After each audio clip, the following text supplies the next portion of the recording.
Olá, sejam todos bem-vindos ao meu canal. Eu sou Fernanda Zeferino e hoje vou falar sobre uma importante população germânica que dominou a Itália do 6º ao 8º século, chamados de Lombardos ou Longobardos. Os romanos chamavam de bárbaros ou germânicos os povos que habitavam além dos confins de seus territórios. Eles deram origem ao nome da atual Lombardia, que nessa época era chamada de Longobardia, uma região ao norte da Itália. Antes de explicar sobre os lombardos, povo que provinha do extremo norte da Europa e que dominou a Itália, é importante contextualizá-los. Após a queda do Império Romano do Ocidente, em 476, a configuração geográfica, política, econômica e social da Europa mudou radicalmente. Muitas cidades foram abandonadas, estradas, pontes e aquedutos destruídos. A população diminuiu drasticamente. A taxa de mortalidade infantil era altíssima. Cerca de 40% da população infantil não atingiam 10 anos de idade. Vou fazer uma parêntese aqui. Na aula que gravei sobre as catacumbas romanas, que eram corredores subterrâneos para enterrar os cristãos nos primeiros séculos, quando ainda eram perseguidos pelos romanos, ainda hoje podemos ver na cidade de Roma, por exemplo, centenas de catacumbas de tamanhos menores, que eram construídas exatamente para as crianças. A crise demográfica se deu sobretudo por longos períodos de escassez alimentícia, epidemias e crise econômica como consequência da queda do Império Romano do Ocidente, como já dito em 476. Outro exemplo para mostrar como a configuração geográfica mudou nessa época é pensar a cidade de Roma. No auge do Império Romano do Ocidente, era uma metrópole, ou seja, tinha mais de 1 milhão de habitantes. E no 7º século possuía menos de 30 mil habitantes. Olha a diferença. Onde antes havia o Império Romano do Ocidente, após sua queda, estendia-se grandes bosques com pequenos vilarejos espaçados. Esse foi o contexto que posteriormente daria origem ao sistema econômico e político típico da Idade Média, o feudalismo, mas esse é tema para outra aula. Vale relembrar que no final do 4º século, o imperador Teodósio havia dividido o Império Romano em dois, o do Ocidente e do Oriente, e eles tiveram destinos muito diferentes. O do Oriente, posteriormente chamado de Império Bizantino, cuja capital era Constantinopla, prosperou outros 1000 anos. Já o do Ocidente findou em 476 e deu origem na Europa Ocidental aos reinos romanos germânicos. Dentre eles temos os vândalos no norte da África, os ostrogodos na Península Itálica, os visigodos na Península Ibérica e francos na Europa Central, atual Bélgica e França. Dentre os reinos germânicos, o reino franco foi aquele de maior duração e, consequentemente, teve maior importância para a história europeia. Eles deram origem ao que seria posteriormente chamado de Sacro Romano Império, mas isso também é um tema para outra aula. Na Itália, depois de uma longa guerra entre os ostrogodos e os bizantinos, a península se tornou parte do Império Bizantino, então era província do Império Bizantino, cuja capital era Ravenna, na atual região de Emília-Romanha, centro-norte da Itália. Ainda hoje podemos ver os legados da arte da arquitetura bizantina nessa cidade, como a Basílica de São Vital, que contém os mosaicos de Justiniano, um importante imperador bizantino. Outros importantes edifícios que remontam a esse período são a Basílica de Santo Apolinário em Classe e Basílica de Santo Apolinário Novo. Os lombardos eram conhecidos como ótimos guerreiros e quando conquistaram a Itália no 6º século, não encontraram muita resistência dos bizantinos. Por quê, Fernanda?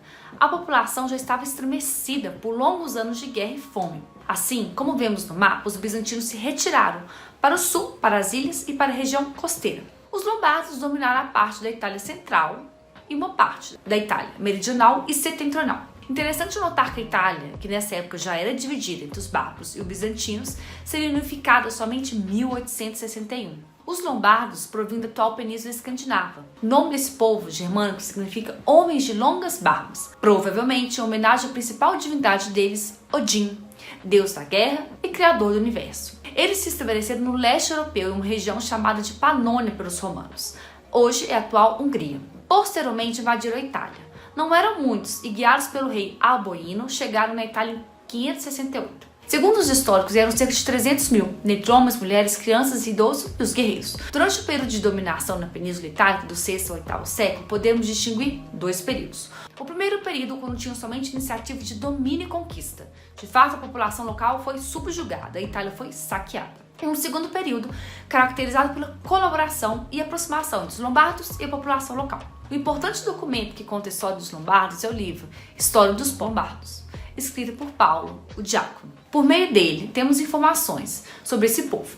A sociedade lombarda era caracterizada pela distinção entre homens livres e os servos, quase como escravos. visto que não possuíam liberdade. Os grupos de família eram chamados de faras e eram guiados pelos duques, que eram poucos, cerca de 30. O rei era escolhido pelos duques, portanto o título não era hereditário.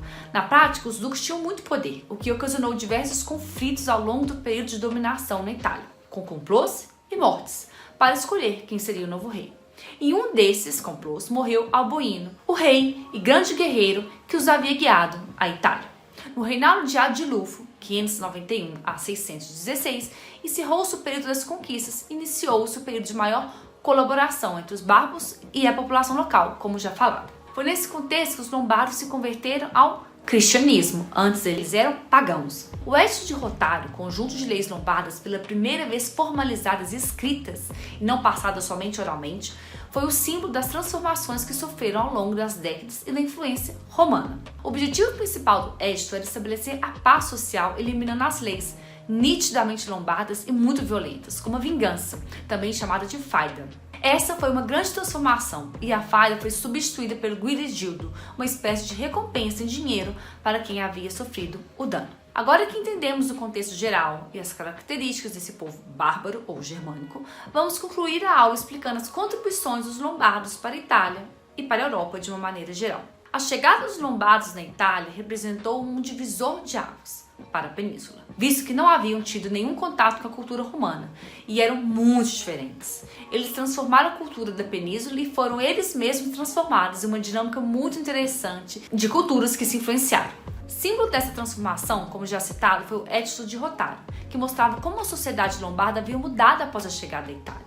Várias foram as contribuições dos lombardos para a península. Diversas palavras do atual italiano, por exemplo, são de origem lombarda. Particularmente numerosas são aquelas que dizem respeito às partes do corpo, à guerra e os instrumentos agrícolas. A dieta bárbara, que era a base de carne e gordura animal, foi influenciada pela dieta mediterrânea, à base de verduras, frutas e peixe, tornando-a mais equilibrada e, portanto, saudável. Eles contribuíram na estatura também. Olha que interessante. Os romanos mediam cerca de 1,55. Já os germânicos, 1,70. Portanto, a junção desses dois povos aumentou a estatura dos habitantes da península. Além disso, os lombardos eram excelentes ourives. Sabiam trabalhar os metais como os verdadeiros mestres, superando as habilidades dos romanos. De fato, a espada dos romanos, chamada também de gládio, eram curtas. Já os lombardos utilizavam as mais longas, com certeza mais resistentes e difíceis de serem forjadas. Cidades especializadas na produção de armas se tornaram verdadeiras capitais desse setor sob o domínio dos lombardos. Exemplo, Milão. Antes de terminar a aula, gostaria de citar uma curiosidade. Vários edifícios históricos lombardos, como igrejas, fortalezas e mosteiros, tornaram-se Patrimônio Mundial da Unesco em 2011, ressaltando o importante papel desse povo no desenvolvimento cultural medieval europeu. E agora chegamos ao fim da nossa aula sobre os lombardos e as contribuições que esse povo do extremo norte da Europa deu para a Itália e o continente europeu. Espero que tenham gostado e gostaria de deixar um oi em especial para os meus alunos. Até a próxima aula!